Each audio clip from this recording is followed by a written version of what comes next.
Geelong on Taiwan's northern coast was one of the first places Europe's colonial powers settled in Taiwan. Likewise, Singapore also has one of the world's biggest ports, and it has a history of foreign occupancy. Nicky has been here before to take photos of the port for work, but I wanted to give him a slightly different, perhaps more picturesque view of the seaport. So because Geelong was kind of one of the ports where a lot of trading was happening, there was also lots of piracy, and so they actually had a fort built in 1884, right? Or Taiwan Fort, and this is one of the remaining, I guess, remnants, the cannon, to represent, you know. So back then they used to fight against the pirates that came to the harbour? Yeah, the pirates, not necessarily pirates, you know, sometimes it was a different country, like when the French came, like and they tried to invade the country. Right. They tried to take over the whole wharf because this is a really strategic location. It was really important for you know, all of East Asia. I think the interesting thing here is that you imagine this place to be a battlefield, but now you look out from the fortresses and you see like a really busy harbor, and from here you can even hear the sounds of the machines working. I think it's a sign of progress, I guess. You know, Taiwan's improved so much, no one's fighting anymore, there's so much peace and love. And this is the last remaining door of the entire fort. It used to go all the way around.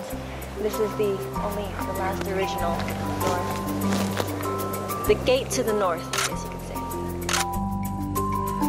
As well as its importance in Taiwan's history and as a military base, Geelong has also played a key role in Taiwan's economic rise, as home to Taiwan's second largest port after Kaohsiung. And while all of that may be of interest to historians and the like, there's only one real reason I've brought Nicky here, and that is, you've guessed it, food. As a fishing harbor, seafood has always been here in abundant supply. But Geelong residents have added an interesting twist. Grab a bowl. So this is your flying fish egg. You think I'm looking a bit stressed, right? This is my stressed face. I can't tell. No, man, okay, I don't know about you as a photographer, but me, whenever I'm traveling, I love to take photos of strange things that I've seen or tried, and I put it on my blog, and I like to share it with all my friends. So this is like a perfect photo opportunity. This is definitely strange, and it's colorful. Yeah. So do you see the fish, and this is the, you know, they have almonds in it. It has a little bit of fish eggs. This is, in Singapore we call this ikan bilis. Usually you eat this with rice. Yeah. Never with ice cream. Never with ice cream.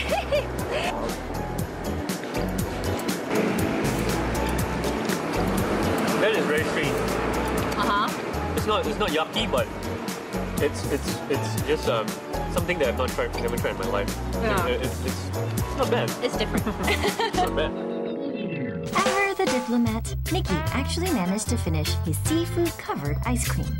But hey, if you can have Parma ham with your cantaloupe or sweet corn and peas on your pizza, then I guess fish roe and shrimps with your gelato maybe isn't so weird. It can have some negative side effects though. Just one question. Does my breath stink? Maybe it's not the best place to bring a date. But hey, if you want to do as the Geelong people do, you come and you eat seafood and ice cream. Sometimes you can actually combine it together, like so. Alert the press, fire up your blog, shout it out on Twitter sphere. I managed to get Nicky to agree that seafood ice cream gets better and better with each bite. Well, mixing crab meat with ice cream isn't the cuisine that Geelong is famous for. The foods that you'll find at the Miaoko night market are a national favorite. Don't believe me? Check out the traffic. This is the entrance where we want to go. Now, I have lots of Singaporean friends, and there's one thing that y'all all have in common. What's that? That's y'all all love to eat. Exactly. So this is Geelong's famous Miaoko, and there's lots of things to eat here in this night market. Really? Sounds good. Let's go eat. What originated with just a few stalls outside of the temple selling snacks to worshippers, Geelong Miaoko has turned into a heaven for foodies, and on the weekends, a nightmare for inoclophobics. Those with a fear of crowds, by the way. Pretty crazy, huh? Yeah. You know, people drive all the way from Taipei just to come here to this temple, Miaoko. There's so much to choose from. I wonder how many times they eat a night. Oh yeah, you can eat one every time and still not have enough to eat. Now this is one of the stalls that's been here for a long time. Come see. 谢谢。Ooh, 谢谢。 Here we go. 谢谢。 Do you have anything like this in the hawker centers? You know, something like this would be comfort food. Like whenever I fall sick or what, my mom would always like tapao, so like 我要汤 for me. It's sort of like similar, but this is more tasty, I think. And it's like comfort food. Like whenever I had a fever, then she just tapao this and I'll feel better after that. So it's good. Kind of like how I drink chicken soup whenever I get sick. That's so right. this is kind of like your chicken soup from Singapore. That's right. There's so many things to eat. I don't think you can cover every food stall in one night. And you see every stall so packed with customers. I think that's a really happy sight. I like seeing food stalls full of customers. I don't like seeing them empty or anything. I think food should be duly appreciated. I think if you come here, it's got to be like a 3-4 day. So it's got to be just an eating trip. Okay, so you gotta pull a number first. You're number 1293. I'm number 1294. We still have 44 more to go. Oh my god. So let's go around, we'll come and eat something else and then we'll come back. Okay, cool.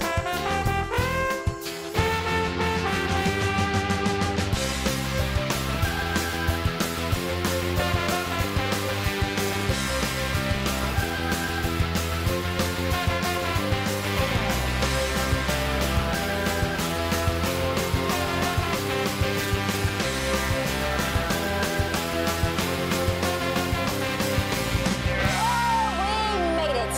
1,293 sandwiches later, we finally get ours. But it sure was worth the wait, right?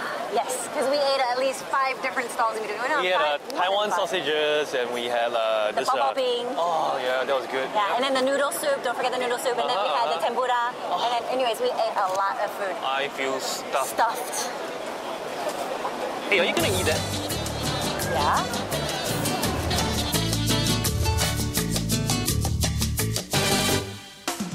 Once we recover from our food coma, we take another look at Taiwan's past and manage to terrorize some children in the process.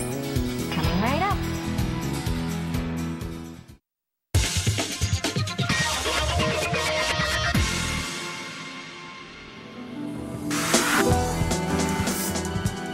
As we approach the end of our cultural journey across northern Taiwan, Nicky and I once again head back in time.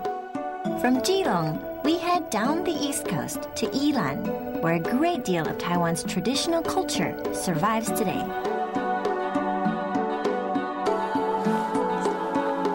So here we are, we've come full circle. Now Nicky is my photographer friend from Singapore. Now we started our trip from the Taiwan Storyland, and there you got a general idea of architecture back from when our parents were kids. Now here, I brought you to Yilan. This is the Center for Traditional Arts. Here we're going to see things like 八家将 or Chinese opera, 歌仔戏. So you'll see lots of live action. Cool, cool. So you're gonna get some nice pictures today of opera? Definitely, great pictures. Cool. Despite being just 50 kilometers from the modern metropolis of Taipei, a high mountain range cuts Yilan off from the capital, meaning much of Taiwan's traditional heritage is best preserved here. And yes, of course, that includes yummy foods. Pulling sugar. This is something I've only seen here in Taiwan, actually. So the long white stuff is sugar? It's all sugar, yeah. And he just keeps pulling and pulling and pulling and pulling until it becomes like 1,000-layer cake, except it's 1,000-layer candy. It really looks like a bit of like kung fu. Yeah, I mean the way he does it too. Look, watch. Yeah. So skillful and with so much pride and everything. Yeah. What do you think he'll do if I just go like? That is so cool. I've always eaten this candy before. I've never actually seen how how it's it's done. made. Yeah. So back when my parents were kids, they didn't really have much dessert. So this is kind of like the only thing. Oh, you can try it. 这个是刚刚做的，请你们吃。好酷哦！刚刚在拉的。It's cane sugar, pure cane sugar. 外面好像硬硬的，对吧？这个是因为氧化，它是脆的，很酥很脆。OK， 好吃啊，好吃的。对耶。谢谢你们啊，可以里面参考。I get it all over your face.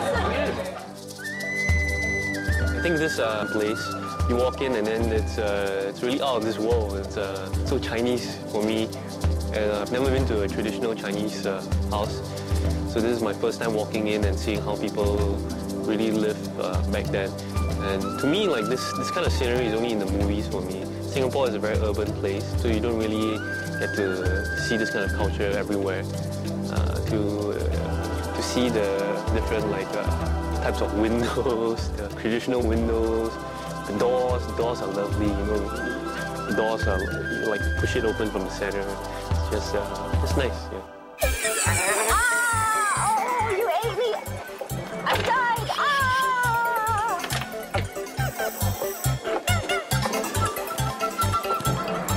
I know that was a pretty bad little theater production there, but please continue to watch the show. Please. You know, you kind of suck.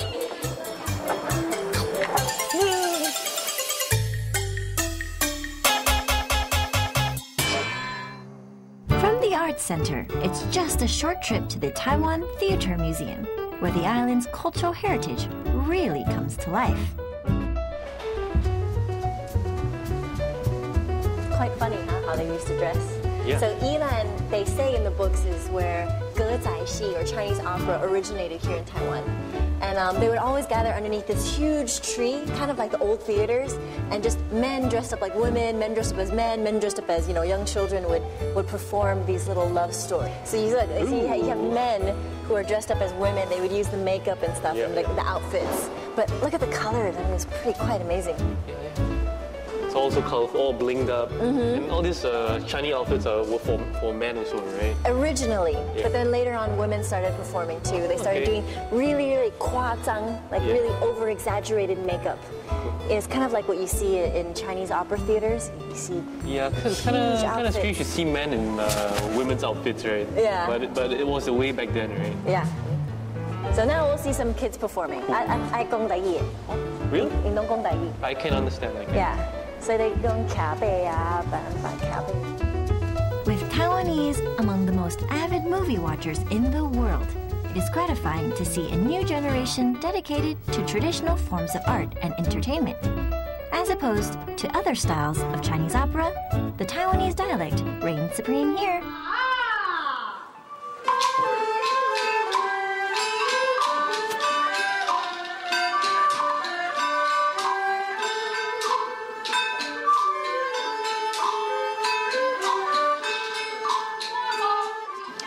The kids and the costumes that they were wearing, just really shining outfits. And the makeup, I really love Chinese opera makeup. So, I do close-ups of the faces and the expressions.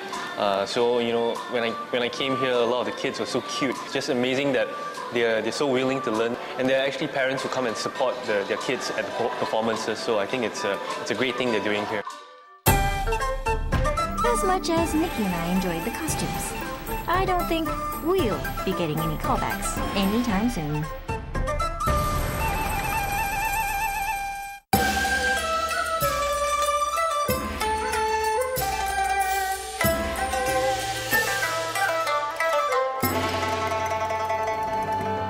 It may have been a part of Taiwan's culture imported from the Japanese, but hot springs are now well and truly part of life in Taiwan.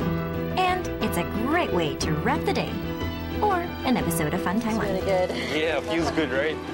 As a photographer, sometimes I get neck aches and sore shoulders, but thanks to Janet, in the past few days, the amount of walking that she made me did, I have a sore pair of feet right now.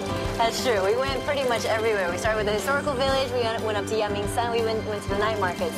So we did our fair share of walking, and I know I did my fair share of taking photos. Yeah, all the photography that you did, all the photos you've taken, I think your photography skills have improved quite a bit. Really? Although I think anyone could have taken a good picture at those places we went to. Sorry. It's true. I mean, on this trip alone, I've taken 883 photos. I've taken over 1,000 pictures, so... So no matter if you're a photographer or if you're just a tourist. I think there's always something new in Taiwan to discover. So come and check it out yourself. See you next time. I like Taiwan a lot because it's very relaxing, very nice lifestyle, very nice pace of lifestyle. You know, weekends you go out to the parks, to the beach or what, you see families there, but and that's a good thing, you know. People are very kind too, you know. I get, you know, sometimes when I travel down to Tainan or Taichung and I'm in the countryside and I get lost and I ask for directions and I try to hail a cab, I can get a cab. And some nice people will just, you know, hop on my bike and send you there. Yeah. Now that I look back at it, you know, those were really good experiences.